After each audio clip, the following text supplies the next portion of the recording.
Konnichiwa, Kawaii Critic here to review something a little bit different on my arsenal. I'm going to be going over TF2 Analysis Anarchy, and how I believe this series isn't great at all. In fact, I think it's kind of piss poor. Yep, I'm going for the big guns, and I'm going to be talking about all the flaws I believe this series has currently. Now, I've been watching what I believe is Season 2, although it's implied through something else that it could very well be Season 3, but I digress. We'll be going over the various different things of why I believe this series is, well, kind of not great. So, without further ado, here's my review of TF2 Analysis Anarchy.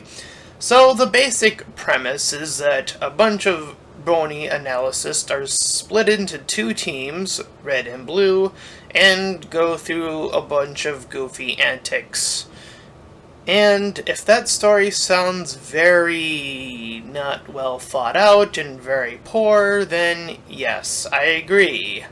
The story in this series is rather piss poor, and there seems to be no thread among each episode, which I don't have too much of an issue with.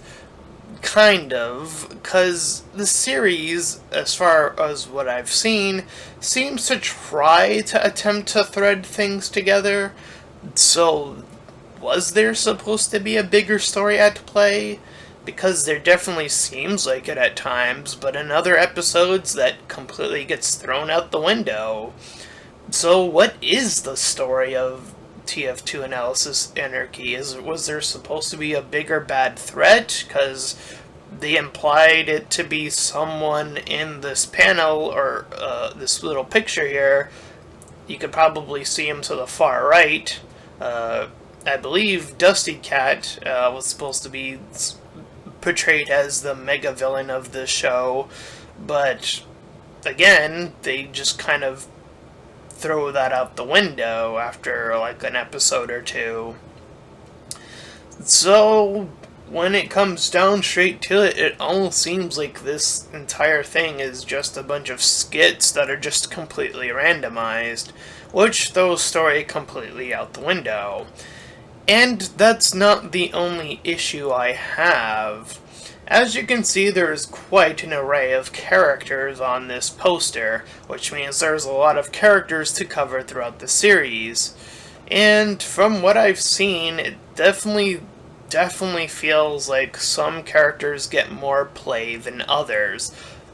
And this is kind of gonna get a little bit ironic, perhaps, as I've heard some of these very reviewers say the phrase, "there are too many cooks in the kitchen." Well, look how many characters are on this poster. Clearly, you can't do all of them justice, and for the most part, that has been very accurate. Most of these characters, I can't even say are characters at this point. They feel either completely left out, or even if they are in the episode, they come off as one-dimensional characters, and even at that, they feel more like punchlines rather than characters. And that just kind of messes everything up to me.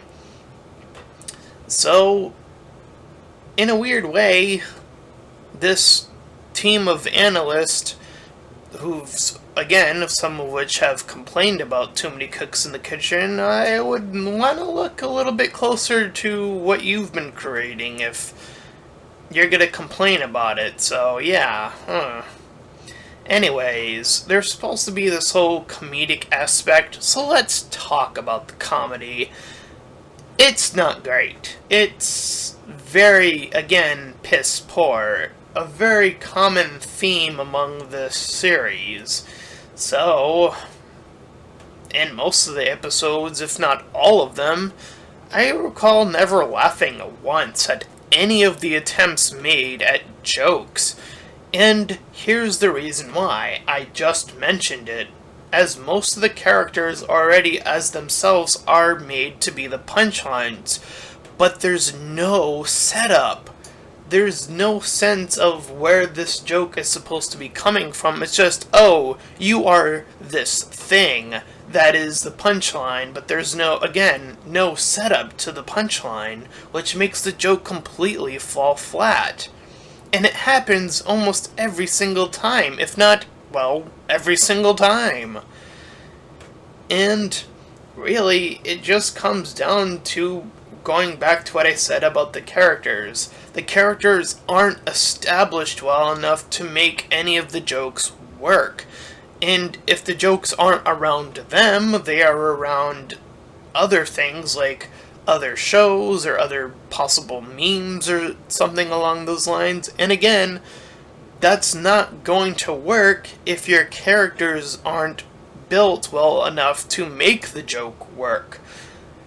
I like to think that characters and story are the base foundation of what makes a show work. And that goes the same for a series, even if the series in itself isn't, a cohesive, overarching story. Even if every episode is different, you still, I believe, have to establish the character. I'll give an example of this. Early SpongeBob SquarePants. Yes, I stopped watching SpongeBob after a while, among everyone else, mostly, except, it still airs, I think. But the point is that SpongeBob is an established character. We know he's kind of eccentric. We know that he loves his job. We know all of these factors about him, making the early jokes really stick out because we know who the character is. So when we get these punchlines that talk about Toon Critic Smoothie, or Lightning Disc being short, or Keyframe being tall, or Josh Scorcher being the yelling guy, those are just punchlines, but we don't understand or fully understand who these characters are. And if what's behind that is to establish that we are supposed to know these characters outside of Analysis Anarchy, that's also piss poor writing. We can't be expected to do that. That's not great writing. I've seen some of the Analysis characters in this very picture talk about how you shouldn't treat the comic of MLP and the show of MLP and say, oh, if it's done in the comic, it has to be in the show, and it has to be represented exactly, or things along those lines. And I've seen, them say that the comic is more of a side thing, and a non-canon story that just adds extra fluff to characters who either need it or stuff along those lines. It's not required. It's just extra fluff. But here it feels like this little series is saying, hey, you should probably check out each and every one of these people in their respective reviews to understand what type of character they are, because in this very series, it's not very well established who these characters are, rather than, again, just being punchlines, which doesn't make any of the comedy work. So, with that being said, I believe TF2 Analysis Anarchy is a failed series. It doesn't work. There are too many characters, and I would put quotes around that, too many, quote, characters, unquote, and not enough time to establish either a story or characters, which, again, I believe is the foundation of what makes a show work. So, I believe this series falls in every respect. And that's kind of a shame, considering that some of these very reviewers complain about these things from time to time. So it's so off-putting to see them fail at the very thing that they complain about. And that's coming from me. And I never considered myself a great reviewer by any respect. Heck, I consider myself one of the worst reviewers. I'm my own worst critic, if anything else. But gosh darn it, if you're gonna try to put a series together, if you're gonna try to put an effort together, go all the way. Walk the walk and talk the talk and do all that stuff. Don't half-ass it, alright? I'm not gonna hold back just because I look up to most of these reviewers. I can't do that. That is not how this works. If you fail, and you should be called out on it. And that is exactly why I decided to put this review together.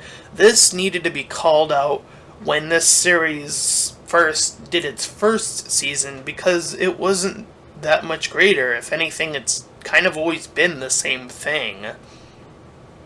And that's its biggest issue, is its continuous nature of just being this constant jokey joke, haha, we're gonna try to be funny, or whatever, and not have any story, have not any characters, and from it, it doesn't feel like the show or series has any heart.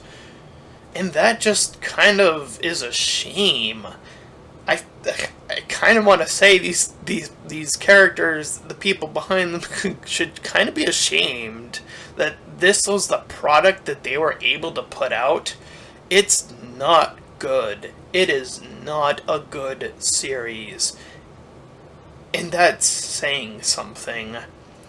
So, that is my review. I'm not even going to give this a score. I don't think it deserves a score yet. Maybe if it has a baseline of a story and character, maybe I can start to look at it with some better light. But until then, this series is just a complete failure from beginning to end. So hopefully they can get their stuff together and make a good, compelling series. So that is my review. I didn't hold back, and I hope that when it comes to it, that at least someone may agree with me out there somewhere. So, if you managed to like this review, then please feel free to like, comment, and subscribe. And until next time, everyone, bye!